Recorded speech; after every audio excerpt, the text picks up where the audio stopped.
이번 시간에는 상담 사례가 하나 들어왔네요. 안녕하세요. 주택 한 채를 낙찰받았습니다. 낙찰받고 임차인을 만나니 집수리 하는데 무려 1,000만이 들었다고, 1,000만 원 들었다고 그냥 나갈 수 없다고 합니다. 2달 시간을 줄 테니 나가달라고 내용 증명을 보냈다고 하네요. 그러자 상대방 측에서는 집수리한 것은 유익비에 해당되니 유치권을 행사하겠습니다라는 답변서가 왔대요. 그래서 낙찰하신 분께서는 이러한 경우 어떻게 대처합니까? 라고 질문해 주신 내용이거든요. 자, 그럼 한번 살펴볼까요? 가부집입니다. 소유자. 이 가부집에 을이 임차했어요. 임차인. 이 임차인 살고 있는 집을 병이 낙찰을 받았다라는 가정하에서 여 임차인은 이 가부집에 살면서 유지하고 수선한 비용들이 생겼죠.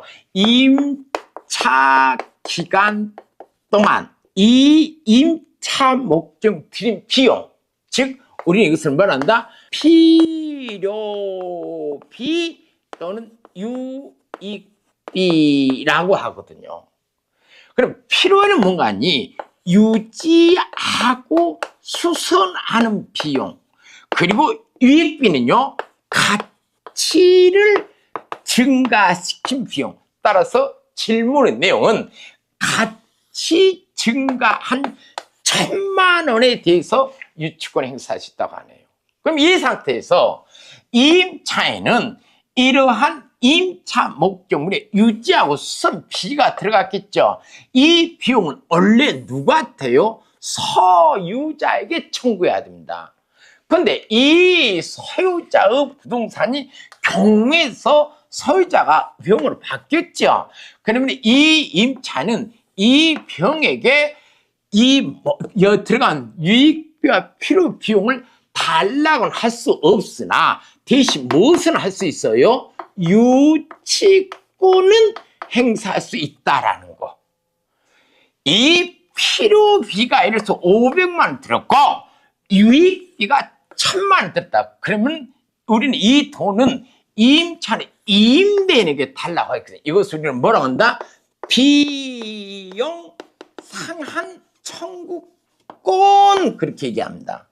그런데 이 임대인이 이 돈을 줘야 되는데 주지 않는 상태에서 경매가 되어서 여러분께 낙찰을 받았을 경우 임차인이 이 비용을 낙찰 달라고는 할 수 없으나 대신 뭐 할 수 있어요? 유치권 행사할 수 있다라는 거. 여기 사례에서는 필요비가 아니라 가치를 증가시킨 유익비에 대해서 유치권을 행사한다고 나왔던 내용 같아요. 보니까요. 유치권 행사할 수 있을까요? 예, 원칙은 할 수가 있습니다. 그러나 이러한 유익비 또는 필요비를 주장하는 임차인들이 유치권 소송에서 거의 99% 패소한 이유가 있거든요. 하나는 살펴볼까요? 첫째는 뭐냐면은 계약서에 원상회복 조항 있죠. 원상복구 또는 원상회복하기로 한다라는 조항. 이 조항 때문에 유치권을 주장할 수 없습니다. 왜냐하면 이 조항은 한마디만 뭐예요? 유치권 포기 약정이거든요. 아셨어요? 그런데 간혹 임대차 계약하면서 이 유치권 원상복구하기로 한다는 내용을 삭제한 경우에는 어떻습니까? 라고 물었는데 삭제하면 나중에 다시 한 경우이기 때문에 법원에서는 그러면은 원본계약서 삭제하기로 했다는 원본계약서를 제출해라 라고 했을 때 제출하지 못하면 또 지게 됩니다. 그리고 두 번째는요, 객관적 가치 증가분이 효익적으로 남아야 된다는 것이에요. 즉 1,000만 원짜리 공사를 했더라도 감가상각까지 200만 원 가치밖에 없다. 그러니 이것만 해당된다는 것이에요. 이건 좀 추상적이니까 놔두고요. 가장 중요한 것이 이것입니다. 이와 같이요. 잘 들으세요. 유익비 또는 필요비를 지출해서 유치권 행사한다라고 하게 되면요. 우리 민법 626조 이걸 잘 활용하십시오. 626조에 의해서 법원에다가 유익비 상한 기간 허여 신청을 하시면 됩니다. 조금 말이 어렵죠. 지금 당장 이 돈을 줄 수 없으니까 기간을 뭐해라? 연기해 달라. 이 유익비를 지출하는 기간을 연기해 달라 허여 신청을 합니다. 그러면 법원에서는 이 허여 신청을 내용을 살펴보니까 타당하다 판단하면 결정이 나옵니다. 여기서 문제가 바로 발생해요.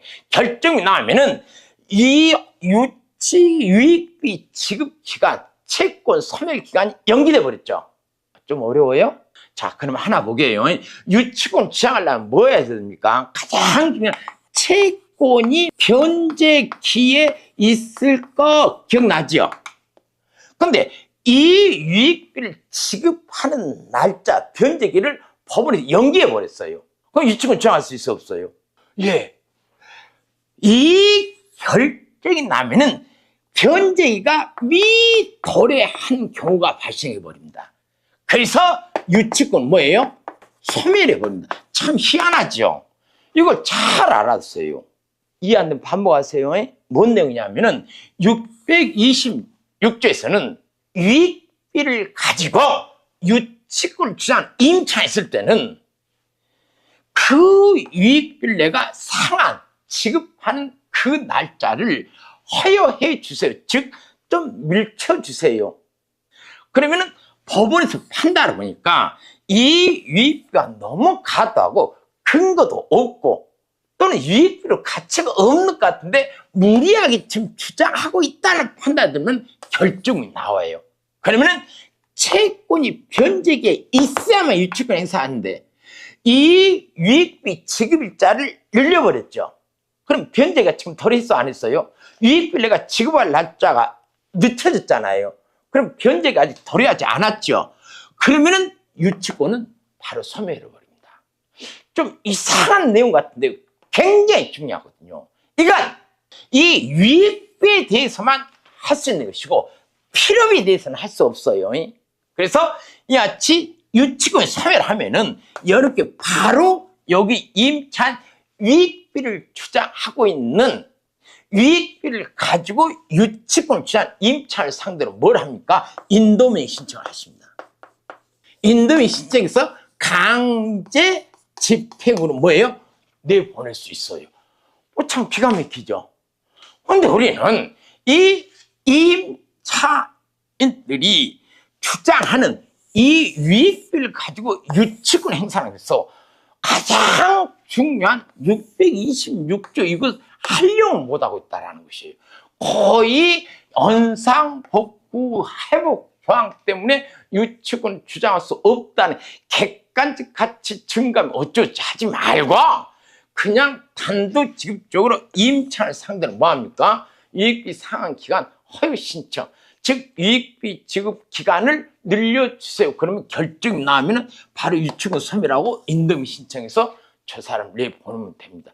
그러면은 정말로 유익비가 있을 때는 그때는 이제 정산 절차로서 과연 1000만 원 들었는지 500이 들었는지 200이 들었는지 그때 이제 판단해 그 금액을 정산하는 과정을 거칩니다. 아무래도 이렇게 하다 보면은 여러분들 유리해요, 불리해요? 정말 수리했다면 그 수리를 내가 그대로 갔잖아요. 그래서 손을 알 거고 수리를 안 했는데 수리했다. 그럼 이미 인도명을 내보내고 라는 굉장히 좋은 방법 중에 하나가 이 유익비 상한 허여 신청 방법이니까 유익비 지원 임차인들은 꼭 잘 새겨놨다가 써먹으시기 바랍니다.